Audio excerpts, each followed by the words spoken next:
My name is MJ Abear. I'm from Lafayette, Louisiana. It's 2016.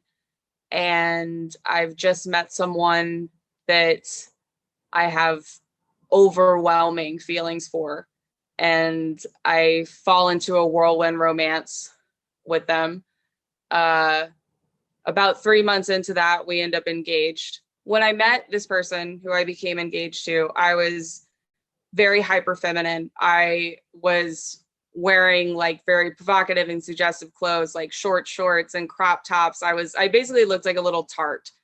I everything I wore was about accentuating my body, exposing my body, like making my femaleness really apparent. In my relationship with him, there was a lot of building me up and tearing me down, and there was a lot of gaslighting. He would say, "You're my big, bright, shining star.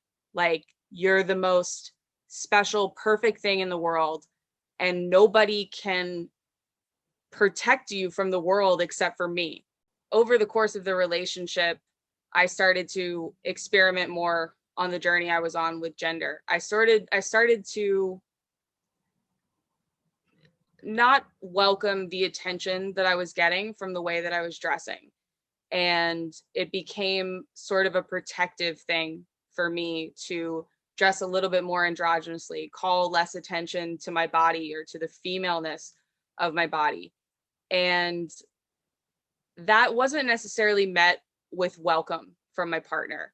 And he felt threatened by my bisexuality. He would demean me and belittle me. He would do things like call me a lesbian, which to me, I didn't understand, because I was like, well, first of all, if I was, there'd be nothing wrong with it, but I'm bisexual and you know that I'm bisexual. And I remember one day I was wearing these like baggy Levi's and this oversized Sons of Anarchy shirt. And that was an outfit that I'd still wear today, that made me feel comfortable, made me feel confident. And of course, he went back to that classic line. He told me I looked like a lesbian. It felt so confining to me that he was telling me, no, if you're bisexual, you need to present like a woman. If you're really into men, you need to prove it by being female. I never changed. I never changed my clothes. I kind of just, after that, I would have, a little bit of weight on my shoulders for the rest of the day. The straw that broke the camel's back was this conversation between him and my dad. They were getting in this argument about the back door like being broken, and my dad thought that it was his fault for some reason, and they had gotten this bickering argument back and forth. And my dad's a very reserved man with a lot of restraint, so for him to argue with anyone means he must be really pissed off. In the course of the argument, my dad looked over at me and he said, "I don't know how you put up with him." And in that moment, it felt so damning for my dad to actually offer his opinion. It hit me so hard because he'd never said anything before. He'd always withheld comment. And to me, for someone to piss off a guy like my dad, who was nothing but sweet and kind and generous, really said something about his character.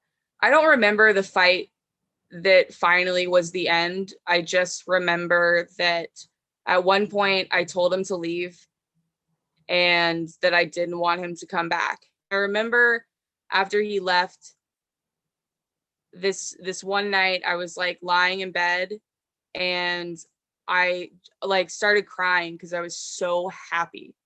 And I'm not a religious person, but I literally thanked God because I felt like a prisoner that had been set free. Having the strength to leave that relationship became this stepping stone in embracing my sexuality and my gender identity.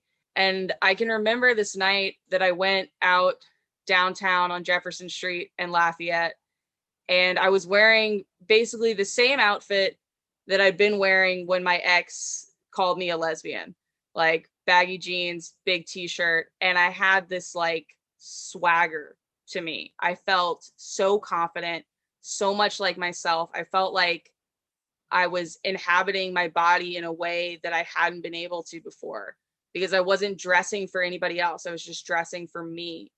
It's now been 3 years since that breakup.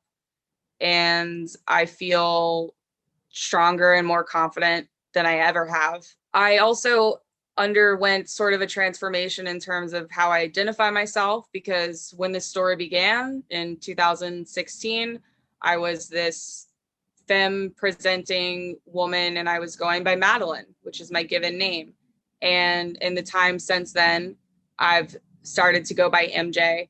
And in the years that I've been MJ, I've been more confident and more myself and less apologetic and less likely to change who I am to conform to somebody else's ideas of what I should be.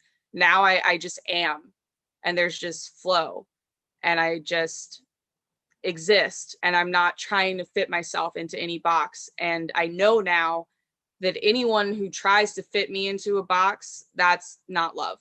Just keep burning brightly and don't let anybody try to put that flame out.